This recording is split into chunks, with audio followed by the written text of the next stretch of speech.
Ahora quiero que pienses en el agua que tomas todos los días, en el agua que usas para cocinar, para ducharte, la que riega los campos que producen tu comida.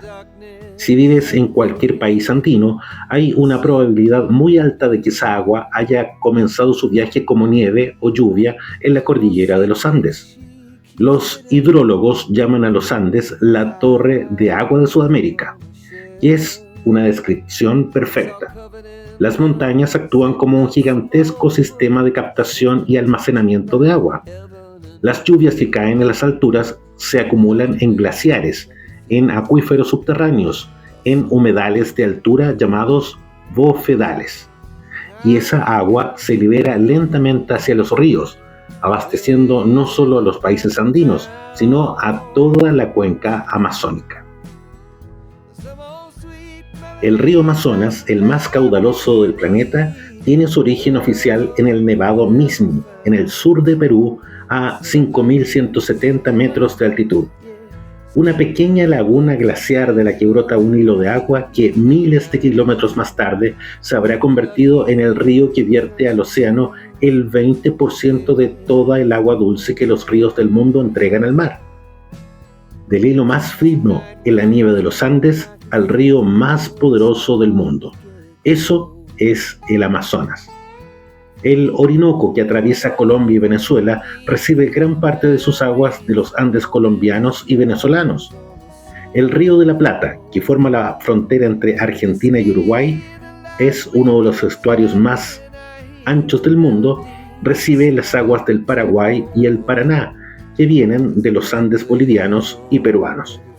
Prácticamente todos los grandes sistemas fluviales de Sudamérica están conectados a los Andes. Son el corazón hídrico del continente. Y aquí necesito hablar de algo urgente, algo que no está pasando en el futuro, está pasando ahora mismo. Los glaciares andinos tropicales están desapareciendo. Los glaciares tropicales son aquellos que se encuentran entre los trópicos, en zonas cercanas al Ecuador. Son raros en el mundo y una enorme proporción de todos ellos se concentra en los Andes de Ecuador, Perú y Bolivia. Pero el cambio climático está elevando las temperaturas en las alturas andinas a un ritmo que supera los promedios globales, y los glaciares se derriten más rápido de lo que se regeneran. El Chacaltaya en Bolivia era el glaciar más accesible de los Andes tropicales. Llegó a tener una pequeña estación de esquí. Los estudios de los años 90 decían que desaparecería hacia 2015. Se fue en 2009, 6 años antes de lo previsto. Ya no existe. El Pastoruri en Perú ha perdido más del 50% de su superficie en los últimos 30 años. El glaciar Humboldt en Venezuela es el último glaciar del país. Hace décadas eran varios, hoy queda uno, y los científicos calculan que podría desaparecer antes del año 2030. Venezuela se convertiría en el primer país del mundo en perder todos sus glaciares por efecto del cambio climático. Eso ya es historia en tiempo real. ¿Y por qué importa esto más allá del impacto visual? Porque el agua glaciar es esencial para el suministro de agua de ciudades enormes durante la estación seca. Lima, con más de 10 millones de habitantes, tiene una temporada seca de varios meses en la que casi no llueve. Durante ese periodo, gran parte del agua potable de la ciudad viene de los glaciares que alimentan los ríos que bajan de la cordillera. Si esos glaciares desaparecen, el suministro de agua en temporada seca entra en una crisis severa. Lo mismo pasa con Quito, con La Paz, con Arequipa. Estamos hablando de decenas de millones de personas que dependen de un sistema de agua que está siendo destruido en tiempo real. Los bofedales, esos humedales de alturas que funcionan como esponjas naturales absorbiendo y liberando agua lentamente, también están bajo presión. Por el sobrepastoreo, por el drenaje para agricultura, por el cambio en los patrones de lluvia. Son ecosistemas que nadie fotografía para una postal turística, pero que sostienen el ciclo del agua de toda la región andina. Y llegamos al capítulo que más me apasiona, porque los Andes no son solo geología, no son solo ecosistemas y biodiversidad, son historia humana, son cultura, son identidad. Y lo que el ser humano construyó en estas montañas es tan extraordinario que todavía, milenios después, nos sigue dejando sin palabras. Los primeros seres humanos llegaron a los Andes hace al menos 12.000 años, aunque algunos yacimientos arqueológicos sugieren que podrían haber llegado antes. Venían del norte y Centroamérica, descendientes de aquellos que cruzaron el estrecho de Bering desde Asia en las glaciaciones. Y se encontraron con un entorno desafiante, frío, viento, poca presión de oxígeno, terrenos abruptos, pero también con una riqueza enorme, plantas silvestres comestibles, animales que se podían domesticar, suelos volcánicos fértiles, agua abundante. Y los pueblos andinos a lo largo de miles de años hicieron algo extraordinario. Adaptaron ese entorno a sus necesidades. No se limitaron a sobrevivir. Ellos crearon. La papa, el maíz andino, la quinoa, la oca, el maíz morado, la kiwicha, el uyucu, la machua, la yuca, el cacao silvestre. Gran parte de los cultivos que hoy alimentan al mundo fueron domesticados por primera vez en los Andes o en sus laderas amazónicas. La papa sola, que hoy es el cuarto cultivo más consumido del mundo, fue domesticada hace más de 7.000 años en los Andes peruanos y bolivianos a partir de una planta silvestre tóxica que los agricultores andinos aprendieron a seleccionar, hibridar y cultivar. Los europeos la llevaron al viejo mundo en el siglo XVI y cambió la historia demográfica de Europa, permitiendo un crecimiento de la población que antes era imposible. Y ahora atención, si este video te está gustando y estás aprendiendo algo nuevo, dale like ahora. Ese gesto pequeño le dice al algoritmo que este contenido realmente vale la pena y ayuda a que llegue a más personas. Y gracias de verdad.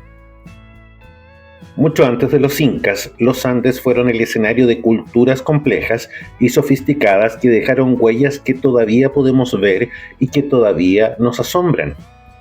La cultura chavín, que floreció en los Andes peruanos entre el 1200 y el 200 a.C., construyó un complejo ceremonial impresionante en Chavín de Huántar, a 3.000 metros de altitud.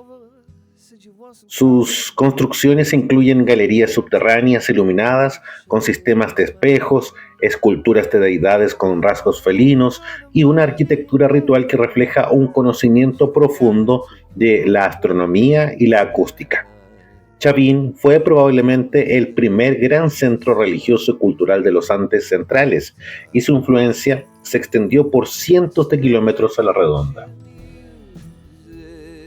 Los Nazca, que vivieron en la costa y sierra sur del Perú entre el 100 a.C.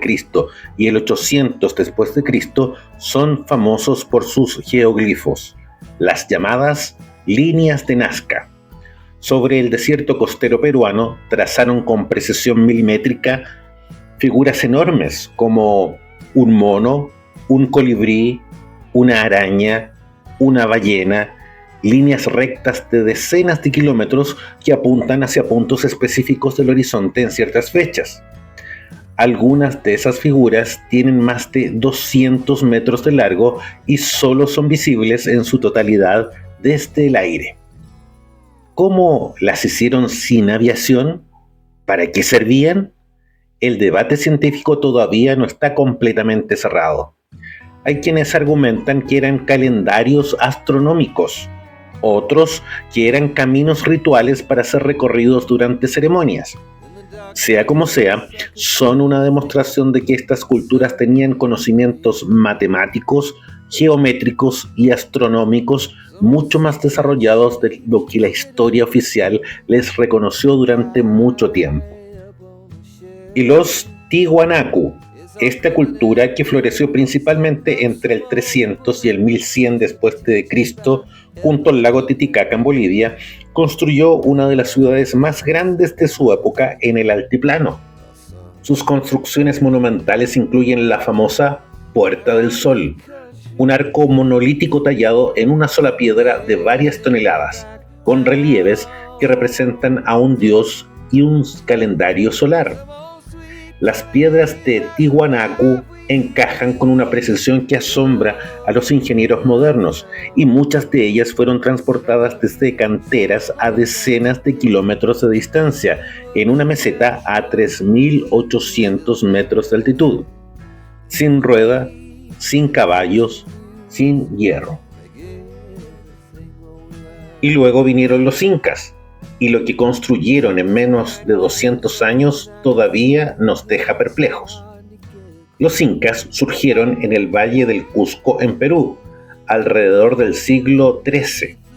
Al principio era un grupo pequeño, uno de los muchos que vivían en los Andes, pero a partir del siglo XV, con el inca Pachacútec, que comenzaron una expansión que en pocas décadas convirtió a su estado en el mayor imperio de las Américas y uno de los mayores del mundo en su época. El Tahuantinsuyo, que en quechua significa las cuatro partes del mundo, se extendía desde el sur de Colombia hasta el centro de Chile y Argentina. Más de 4 millones de kilómetros cuadrados, entre 10 y 12 millones de personas, más de 200 grupos étnicos distintos. Y todo eso lo administraban desde Cusco, sin internet, sin teléfono, sin escritura convencional. ¿Cómo? Con dos herramientas extraordinarias. La primera era el Capac Ñan, el camino inca. Más de 40.000 kilómetros de caminos pavimentados que conectaban todo el imperio, desde la costa hasta la selva, desde el desierto hasta la nieve. Los caminos tenían un ancho estándar, estaban señalizados, tenían tambos, que eran postas o estaciones de descanso y almacenamiento cada cierta distancia. Y tenían chasquis, jóvenes corredores altamente entrenados que corrían relevos por esos caminos para transmitir mensajes y llevar objetos preciosos de un extremo al otro extremo del imperio. Con este sistema de relevos, una noticia podía recorrer 2.000 kilómetros en menos de una semana. En el año 2014, la UNESCO declaró el Capac Ñan Patrimonio de la Humanidad. La segunda herramienta era el quipu, un sistema de cuerdas y nudos de distintos colores, tamaños y posiciones que permitía registrar información. Los quipus registraban datos estadísticos, censos, inventarios de almacenes, resultados de cosechas. Posiblemente también registraban narrativas históricas, aunque en eso los investigadores todavía debaten. Los quipucamayocs, los especialistas en quipus, eran funcionarios de alto rango en el estado inca. Y claro, no podemos hablar de los incas sin hablar de Machu Picchu. Aunque en realidad lo que quiero que entiendas es que Machu Picchu no es solo una ruina turística. Es la evidencia más visible de una forma de pensar, de construir y de relacionarse con el entorno que no tiene parangón en ninguna otra civilización. Machu Picchu fue construida en la segunda mitad del siglo XV, probablemente como residencia real y centro ceremonial del Inca Pachacútec. Está a 2.430 metros de altitud, sobre una cresta montañosa rodeada de precipicios en medio de la selva nubosa andina. Las nubes la rodean gran parte del día. Vista desde el Huayna Picchu, la montaña que se asoma detrás en las fotografías clásicas parece flotar sobre las nubes. La ingeniería de Machu Picchu es un prodigio. Las piedras encajan sin ningún tipo de mortero con tal precisión que ni una hoja de papel puede introducirse entre ellas. El sistema de drenaje es tan sofisticado que en 5 siglos el sitio no ha sufrido ningún deslizamiento significativo, a pesar de estar en una zona de lluvias intensas y terremotos frecuentes. Los andenes agrícolas no solo servían para cultivar alimentos en la pendiente, sino que funcionaban como sistema antierosión del suelo. La orientación de los edificios está calculada para que la luz del sol entre por ciertas ventanas en los solsticios y los equinoccios. Fue el explorador Hiram Bingham quien la dio a conocer al mundo occidental en el año 1911, aunque como suele pasar con los descubrimientos de los exploradores europeos y norteamericanos, los campesinos de la zona sabían perfectamente que estaba ahí. Tenían campos cultivados en los andenes. Eso habla de quién escribe la historia y quién queda fuera de ella siempre. Y con esto quiero llegar a algo fundamental. Los Andes no son solo un museo. Las civilizaciones andinas no terminaron con la conquista española en el siglo XVI. Sobrevivieron, resistieron, se transformaron y hoy en el siglo XXI están más vivas de lo que muchos imaginan. Más de 8 millones de personas hablan quechua en Perú, Bolivia, Ecuador, Colombia y Argentina. Es la lengua indígena más hablada de América. Tiene literatura contemporánea, música, cine, podcast. No es un idioma en vías de extinción, es un idioma vivo que convive con el español. El aymara, otro idioma andino ancestral, tiene más de 2 millones de hablantes en Bolivia y Perú. Las comunidades aymara han tenido un papel político enorme en Bolivia, donde Evo Morales, el primer presidente indígena del país, gobernó durante 14 años y transformó la constitución para reconocer los derechos de los pueblos originarios. Las festividades andinas siguen celebrándose. El Inti Raymi, la fiesta del sol inca, se celebra cada 24 de junio en Cusco, con miles de participantes, danzas, rituales y procesiones. La Pachamama, la Madre Tierra, sigue siendo honrada con ceremonias de agradecimiento antes de sembrar, antes de construir una casa, antes de emprender un viaje. Los textiles andinos, que pueden tardar semanas o meses en tejerse, siguen contando historias en lenguaje de color y símbolo. Y los mercados indígenas de los Andes, como el de Pisac en el Perú o el de Otavalo de Ecuador, son espacios donde esa cultura vive, late y se transmite. Ya vamos llegando al final de nuestro video y quiero cerrar con una mirada honesta al presente. Porque los Andes, con toda su majestuosidad, enfrentan hoy presiones que no podemos ignorar. Los Andes están llenos de minerales: cobre, plata, oro, zinc, molibdeno y litio. Chile es el mayor productor de cobre del mundo. Perú es el segundo. Bolivia, Chile y Argentina tienen el llamado Triángulo del Litio, que concentra más del 60% de las reservas mundiales de este mineral, fundamental para las baterías de los vehículos eléctricos y para la transición energética que el mundo necesita urgentemente. Y aquí hay una paradoja que creo que es importante nombrar. Para hacer el mundo más sostenible, para reducir las emisiones de carbono, necesitamos el litio. Pero extraer litio tiene un costo ambiental real. Consume cantidades enormes de agua en zonas como el Salar de Atacama, que ya es uno de los lugares más áridos del mundo. Además, afecta a los salares, que son ecosistemas frágiles y únicos, con sus propias comunidades de microorganismos y aves adaptadas. Y muchas veces, las comunidades indígenas que viven en esas zonas no son debidamente consultadas ni equitativamente compensadas por el uso de sus territorios. No hay respuestas fáciles aquí. El mundo necesita el litio para descarbonizarse, pero los Andes no pueden pagar un precio ilimitado por esa transición. La deforestación de las laderas orientales de los Andes sigue avanzando.